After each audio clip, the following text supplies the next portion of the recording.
Bismillahirrahmanirrahim. Assalamualaikum warahmatullahi wabarakatuh. Alhamdulillah, alhamdulillahi dzirrital marghub, ya'fu wa yasfahu wa yaghfiru dzunub, yumli wa yumhilu la'ala asiyatu. Nahmaduhu tabaraka wa ta'ala hamdan walidzatil aliyyatil mansub wa nas'aluhu salamah fima madha wa ma sawfa ya'ti min khutur.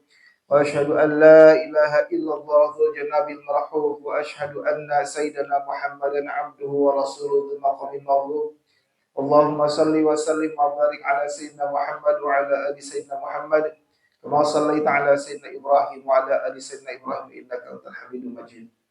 Alhamdulillah, pada kesempatan siang kali ini kita diberikan kesempatan oleh Allah Subhanahu wa taala dengan suasana yang sejuk, diguyur hujan kritik-kritik. Masya Allah, ini adalah kenikmatan yang luar biasa dari Allah Subhanahu wa taala. Saat ini adalah waktu mustajab.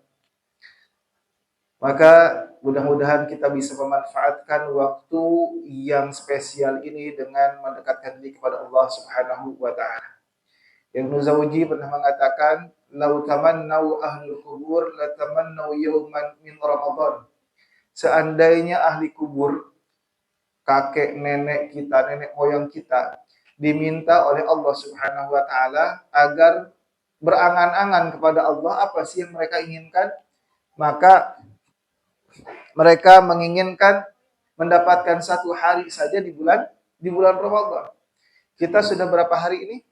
Sudah ke 28 hari, udah mau lebaran. Udah gak sabar. Udah ke 15 ya. 15 Ramadan, dan ini luar biasa. Satu hari saja luar biasa, apalagi sudah mendapatkan 15 hari bulan Ramadan. Kemuliaan bulan Ramadan itu dikisahkan dari kisah Rasulullah SAW. Ada dua orang sahabat, yang dua orang sahabat ini selalu berlomba-lomba dalam kebaikan. Sahabat satu sodakoh, yang sahabat temannya sodakoh juga, duha juga, qiyamul lail terus bersaing dalam kebaikan. Satu ketika ada panggilan jihad, maka kedua ini cepat langsung daftar kepada Rasulullah SAW. Ya Rasulullah, saya daftar. Saya juga daftar, temannya. Ketika berperang, mereka enggak di belakang, tetapi maju ke depan terus, ke depan, berlomba-lomba untuk mendapatkan syahid fisabilillah. Maka pejuang-pejuang Palestina, pejuang-pejuang sekarang ada yang di Iran, mereka itu nggak mau di bunker sembunyi, nggak mau. Mereka bersama tentaranya keluyuran gitu, nggak mau bersembunyi. Karena apa? Mendapatkan jihad. Mereka berlomba-lomba mendapatkan jihad fisabilillah. Maka berapa pahlawan dari Palestina baru diangkat kena bom, diangkat lagi kena bom lagi. Memang nggak mau bersembunyi mereka itu, pengennya keluyuran. Karena apa? Ingin mendapatkan jihad fisabilillah, tapi juga dengan apa? Dengan perhitungan persenjataan, pengawalan, tapi tetap nggak mau ingin bersembunyi di bunker.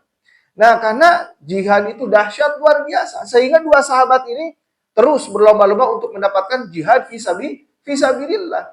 Ternyata takdir Allah menjadikan hanya satu orang saja yang mendapatkan syahid fisabilillah, satu orang lagi selamat. Tidak terbunuh di medan pertempuran.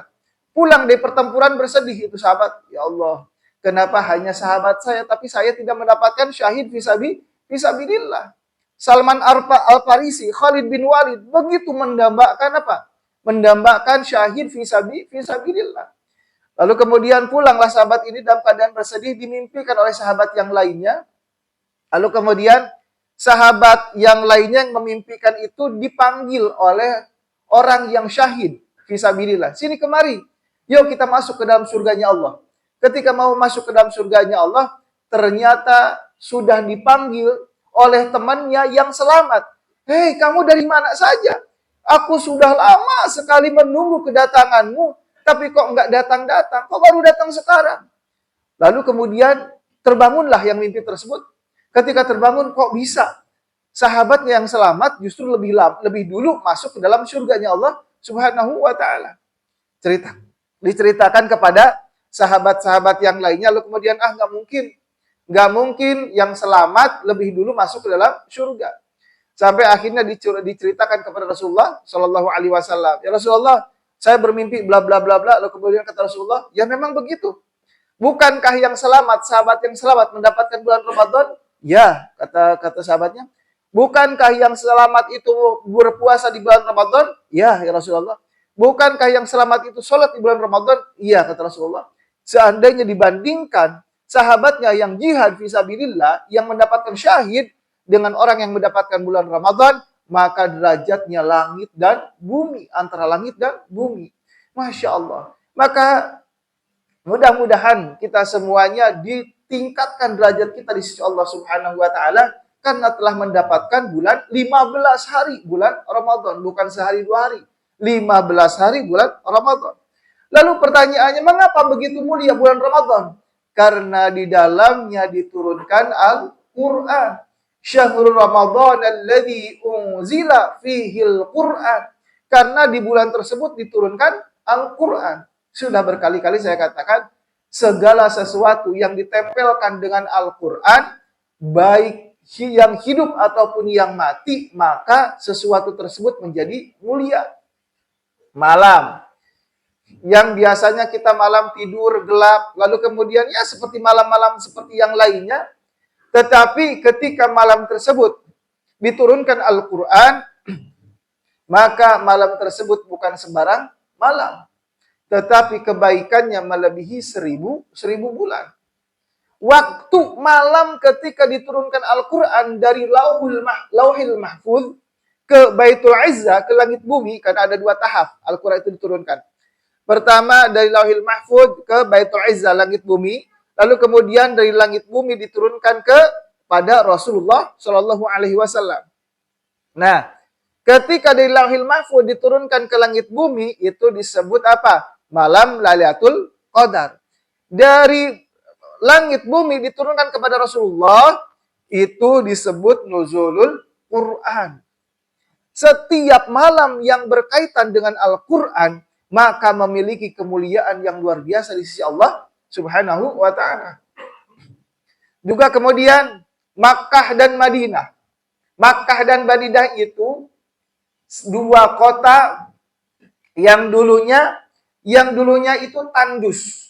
Persia dan Romawi gak mau tuh menguasai Makkah dan Yathrib. Dulu namanya Yathrib. Karena ketika datang ke Makkah dan Yathrib, mereka hanya mencari budak. Gersang, lalu kemudian kotor. Tetapi ketika Al-Quran diturunkan di sana, menjadi 2 kota yang dimuliakan Allah Subhanahu wa ta'ala. Kenapa? Karena di 2 kota tersebut diturunkan Al-Quran.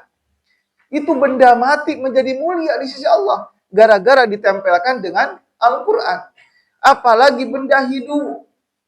Malaikat Jibril. Malaikat paling kecil dibandingkan dengan malaikat yang lainnya. Tetapi menjadi pemimpin para malaikat. Kenapa? Menyampaikan Al-Quran. Rasulullah paling singkat hidupnya 63 tahun dibandingkan dengan umat terdahulu, Nabi terdahulu 950 tahun, 1000 tahun, bahkan lebih. Tetapi menjadi pemimpin Nabi dan Rasul karena menyampaikan Al-Quran. Lalu kemudian kertas yang bisa kita injak-injak, kita bisa sobek, kita bisa diletakkan di mana saja, menjadi mulia, tidak boleh diletakkan di tempat yang rendah ketika bertuliskan Al-Quran. Hati anak suka dengan Al-Quran, cinta dengan Al-Quran, maka kata Allah Subhanahu wa ta'ala, anak itu akan diberikan mahkota kelak di yaumil qiyamah, di padang mahsyar, memberikan mahkota kepada kedua orang tuanya. Udah mati tapi masih nyengat. Minyak wanginya agak nyengat.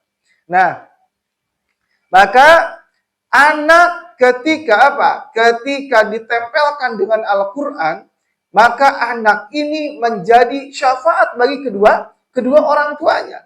Apalagi kita, ketika kita orang tua punya keinginan luar biasa, senang luar biasa membaca Al-Quran, maka apa kata Allah Subhanahu wa ta'ala? Inna lillahi ahlina minan nas. Sesungguhnya aku punya keluarga dari bangsa manusia yang ada di muka bumi. Belum meninggal mereka, tetapi sudah dijadikan keluarga oleh Allah Subhanahu wa ta'ala. Siapa mereka? Manhum, kata para sahabat. Hum ahlul Quran. Mereka itu ahlul Quran. Allahu Akbar. Begitu dahsyat ya Al-Quran. Pertanyaannya lagi, mengapa Al-Quran begitu mulia? Karena Al-Quran itu adalah petunjuk. Contoh, ketika kita dikirim ke negara Cina. Di sini ada yang bisa bahasa Cina? Jarang sekali kan yang bisa bahasa Cina. Dikirimkan kita ke Cina. Enggak bisa bahasanya, enggak bisa ngomongnya, enggak tahu lokasi rumah sakit di mana, belanja kemana, enggak tahu, kita asing di Cina. Lalu kemudian kita diberangkatkan saja ke sana. Kita bertanya, terus makanya gimana? Terserah, pokoknya pergi saja ke Cina. Datang di Cina, waduh, ini mau beli makanan bingung. Terus kemudian mau kerja bingung. Akhirnya kita puasa lah. 1 hari, 2 hari, oke lah, kita masih bisa nahan lapar dan haus. Ketiga, keempat, kelima hari, udah mulai. Kita merinding, kelaparan, bahkan sakit. Minggu depannya, mati kita. Karena nggak ada perbekalan. Tapi kalau kita ada buku petunjuk, sebelum ke Cina, pelajari dulu bahasa Cina. Lalu kemudian di dalam petunjuk tersebut, pelajari, kuasai dulu ilmu IT misalkan. Ketika berangkat ke Cina, temui Bapak Anu dan bisa bekerja di perusahaan Anu. Ada petunjuknya tuh. Ketika berangkat ke Cina, kita bisa bekerja, bisa makan, bisa nabung untuk kehidupan tahun depan, 2 tahun yang akan datang, 10 tahun yang akan datang. Nah, karena adanya petunjuk, begitu juga dengan kehidupan kita di dunia. Hidup di dunia ini kita asing. Ketika kita dilahirkan di dunia, kita asing. Apa yang harus dilakukan, apa yang harus dikerjakan, lalu kemudian apa yang halal, apa yang haram. Lalu kemudian kehidupan ketika di dunia, setelah di dunia ini ada kehidupan apa? Perbekalan apa yang harus disiapkan? Lalu kemudian pertanyaan apa yang akan ditanyakan? Itu ada di dalam Al-Quran. Ketika kita hidup di dalam Al-Quran, di dunia, itu tidak kelimbungan. Kita fokus. Oh iya, hidup mencari ridho Allah Subhanahu wa ta'ala. Bekerja adalah jihad untuk mendapatkan pahala di sisi Allah Subhanahu wa ta'ala. Selain juga mencari dunia, kita juga harus mencari akhirat. Kehidupan setelah kematian, ada alam kubur. Lalu kemudian ada yaumul hisab. Kita diminta pertanggungjawaban oleh Allah Subhanahu wa ta'ala. Ada petunjuknya. Sampai kita masuk ke dalam surga atau ditenggelamkan, wa'aliyadzubillah. Mudah-mudahan kita diselamatkan dari panasnya api neraka. Sampai ujung dicantumkan di dalam Al-Quran perjalanan kita, peta perjalanan kita. Sehingga ketika kita dekat dengan Al-Quran, ketika kita dekat dengan Al-Quran, seperti kita mau pergi ke Surabaya pakai GPS. Sehingga apa? Kita nggak nyasar, mudah perjalanan kita. Dengan Al-Quran, GPS kita itu jelas. Hidupnya jelas, mencari yang halal, menjauhi yang haram. Lalu kemudian mendekatkan dengan ibadah-ibadah kepada Allah Subhanahu wa ta'ala. Jelas.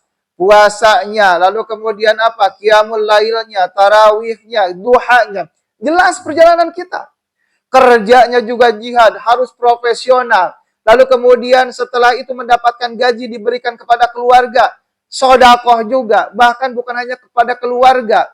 Suapan nasi yang kita suapkan kepada istri kita, anak kita, itu adalah nafkah terbaik, uang terbaik yang kita siapkan untuk keluarga. Bahkan untuk lidah kita sendiri, ketika kita mencari dengan keringat sendiri, itu adalah nafkah yang paling utama. Oh iya, jelas. Kerja saya adalah jihad fisabilillah. Itu karena petunjuk di dalam Al-Quran. Maka segala sesuatu yang ditempelkan dengan Al-Quran, maka sesuatu tersebut menjadi mulia. hati kita ditempelkan dengan Al-Quran akan menjadi mulia. Mudah-mudahan kita semuanya selalu merutinkan membaca Al-Quran satu hari minimal satu halaman, satu lembar. Oh iya, sebelum sholat, setiap sholat 5 waktu, satu lembar, satu lembar, satu lembar, maka satu hari kita setengah juz. Kalau sebelum sholat, satu lembar, lalu kemudian setelah sholat, satu lembar, rutin. 5 waktu kita satu lembar sebelum sholat, satu lembar setelah sholat, maka satu hari satu juz.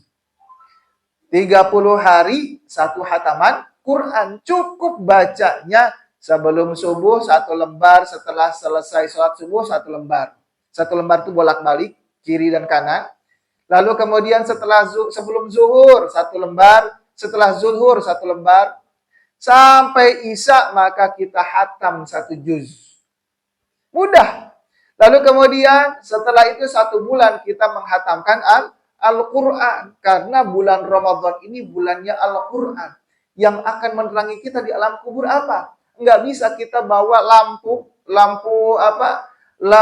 yang dengan baterainya, tidak bisa. Yang bisa menerangi kita di alam kubur adalah Al-Quran. Gelap luar biasa dalam kubur. Di sini ada yang sudah mencoba sehari semalam atau 1 jam di alam kubur. Ada yang pernah tidur di liang lahat. Sebelum ada mayat dimasukkan, kita coba-coba dulu. Ini coba kalau saya pas apa enggak. Pernah yang begitu? Kalau salafus solih itu setiap rumahnya punya liang lahat. Punya liang lahat. Mereka menggali liang lahat sehingga rumah Rasulullah, makamnya Rasulullah di mana? Di rumahnya sendiri. Salafus solih itu di rumahnya punya liang lahat. Ketika malas ibadah, malas mendekatkan diri kepada Allah, mereka tidurnya nggak di atas kasur. Turun ke bawah. Wah, lagi kesel sama istri. Atau istri lagi kesel sama suami. Lalu kemudian, aduh ini kenapa ya, bawaannya emosi, terus turun tuh. Kayaknya sekarang malam ini nggak tidur di kasur nih. Tidurnya di lubang yang disiapkan. Tidur di sana, ya Allah, gelap banget. Antar kita ya ditidurkan di tempat tersebut, ya Allah. Apa yang akan menerangi saya? Dilihat gelap, kanan gelap, kiri gelap, sumpek luar biasa. Siapa yang akan melebarkan alam kubur ini? Oh iya, ternyata Al-Quran yang akan melebarkan alam kubur tersebut, yang akan menerangi Al-Quran. Keluar dari liang lahat tersebut, semangat lagi tuh. Yang tadinya emosi, jadi apa? Jadi sabar. Yang tadinya kesel, jadi memaafkan. Hidup di dunia cuma sebentar. Paling 60 tahun, 70 tahun, 80 tahun kelar. 100 tahun jarang. Di sini ada yang sudah 100 tahun? Belum ada kayaknya di sini. 100 tahun udah jarang, cuman sebentar, cuman sejenak. Ngapain kita bergelut dengan emosi? Ngapain kita bergelut dengan sesuatu yang apa? Yang tidak ada manfaatnya. Oh ya, mending baca Al-Quran. Tuh semangat lagi tuh Al-Quran. Malas ke masjid. Ya Allah, kenapa malas ke masjid ya? Padahal apa? Padahal nikmat dari Allah luar biasa. Nafas dari Allah. Pankreas masih disehatkan oleh Allah. Jantung disehatkan oleh Allah Subhanahu wa Ta'ala. Lalu kemudian organ yang lain disehatkan oleh Allah Subhanahu wa Ta'ala. Kalau pergi ke dokter, pankreas rusak, nggak ada gantinya, nggak ada suku cadangnya. Motor ada suku cadangnya, mobil ada suku cadangnya, tapi jasad kita nggak ada suku cadangnya. Lalu kemudian harus bersyukur dengan apa ya Allah? Sholat 5 waktu aja minimal. Sholat 5 waktu dijaga, sholat 5 waktu pergi ke masjid. Maka itu sebagai syukur kepada Allah Subhanahu wa Ta'ala. Maka Al-Quran ini menjadi pedoman. Ketika kita futur, ketika kita malas, ketika kita lupa jalan kita, tujuan kita hidup di dunia untuk apa, maka bacalah Al-Quran. Ketika kita sering membaca Al-Quran, mentadaburi Al-Quran, mendekatkan diri dengan Al-Quran, membaca maknanya, lalu kemudian mengamalkan dalam kehidupan sehari-hari, maka pasti, wallahi, pasti Al-Quran ini menerangi kita di alam kubur. Al-Quran ini akan melebarkan kita di alam kubur, dan Al-Quran ini akan selalu mendampingi kita sampai kita ke dalam surganya Allah Subhanahu wa ta'ala. Ketika ditanya man rabbuka ma imamuka, itu yang menjawab itu tenang, santai, santai. Ada saya, kata Al-Quran. Jawab, nggak usah gemeter. Tapi kalau nggak ada Al-Quran, saya pernah bermimpi, bukan cuman mimpi. Ketika sakit luar biasa, tidur, lalu kemudian bermimpi. Ketika bermimpi itu saya dikumpulkan di tengah-tengah padang pasir, yang lainnya itu pada telanjang. Telanjang sudah apa? Sudah berdebu. Lalu kemudian saya kaget, boro-boro pengen nanya, kamu siapa? Ngapain kamu di sini? Enggak. Yang ada di pikiran saya, astagfirullah, jangan-jangan saya sudah meninggal. Lalu kemudian, mana anak saya? Mana istri saya? Lupa, belum ngasih kabar. Jangan-jangan sedang kehilangan, belum berpamitan. Lalu kemudian saya nyari, mana bacaan Al-Quran saya? Mana sholat saya? Mana sodakoh saya? Oh, nyesel, luar biasa. Ya Allah, kenapa dulu ketika saya diberikan kesempatan, enggak sebanyak-banyaknya digunakan untuk ibadah kepada Allah Subhanahu wa ta'ala. Sedih, nangis. Saking nangis, mungkin udah apa? Udah membasahi muka, akhirnya saya terbangun. Oh iya, alhamdulillah masih dalam keadaan mimpi. Allahu Akbar. Maka kita diingatkan lagi dengan Al-Quran. Baik, sampai sini ada yang mau ditanyakan, silahkan. Ya. Kalau tidak ada ditanyakan, ada satu doa. Doa ini yang Rasulullah sampaikan kepada Mu'adz bin Jabal. Di sini ada yang tangannya ingin dijabat oleh Rasulullah SAW. Dipegang tangannya. Lalu kata Rasulullah SAW, Wallahi inni la uhibbuka fillah. Ada yang mau dijabat, lalu kemudian kata Rasulullah, demi Allah aku mencintaimu karena Allah. Ada tips dari Rasulullah SAW agar kita dicintai Rasulullah, bahkan dijabat tangannya oleh Rasulullah SAW, saking benar-benar Rasulullah mencintai seseorang yang mengamalkan doa ini. Ketika Rasulullah bersama Mu'adz bin Jabal, kata Rasulullah, Mu'adz, ta'al. Mu'adz, kemari. Lalu kemudian ketika datang Mu'adz, dipegang tangannya, wahai Mu'adz, wallahi inni la uhibbuka fillah. Demi Allah, wahai Mu'adz, aku mencintaimu karena Allah Subhanahu wa ta'ala. Tolong, jangan tinggalkan setelah fi kulli duburi shalah, ketika selesai salat yang 5 waktu, jangan engkau tinggalkan untuk membaca Allahumma a'inni ala dzikrika wa syukrika wa husni ibadatik.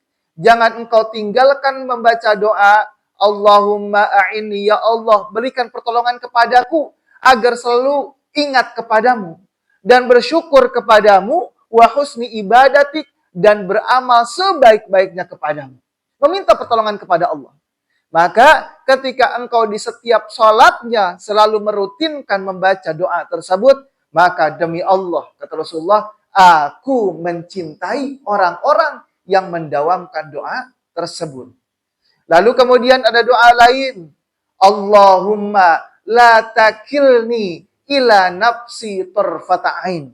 Ya Allah, jangan engkau serahkan urusanku, baik urusan dunia ataupun akhirat, hanya bersandarkan kepada kekuatanku, tetapi sandarkan kepada kekuatanmu, ya Rabb. Jadi, urusan kita, baik urusan dunia dan akhirat, kita sandarkan kepada Allah sambil berusaha. Tetapi kita yakin bahwa Allah Maha Kuasa, bahwa Allah Maha Kaya. Jadi ada motivasi terus. Tidak pernah kita pesimis terhadap kekayaan, pesimis terhadap rahmat Allah, pesimis terhadap ampunan Allah. Karena kita bersandarkan kepada Sang Maha Kaya, Sang Maha Pengampun. Selalu optimis dalam kehidupan setiap saat. Ketika kehidupan kita seluruhnya disandarkan kepada Allah Subhanahu wa ta'ala. Maka dawamkan doa ini, maka Allah akan selalu memberikan pertolongan di setiap saat, di setiap kehidupan kita yang kita lalui, baik urusan dunia ataupun akhirat, Allah memberikan pertolongan. Doa terakhir, Allahumma la takilni ila nafsi tarfata ain. Mudah-mudahan ada manfaatnya. Jazakumullah khair ala husni istimaikum. Lakum minni alhamdu wa du'a. Assalamualaikum warahmatullahi wabarakatuh. Kita tutup dengan doa kafaratul majlis. Subhanakallahumma rabbana wa bihamdika asyhadu an la ilaha illa anta astaghfiruka wa atubu ilaik. Walhamdulillahi rabbil alamin.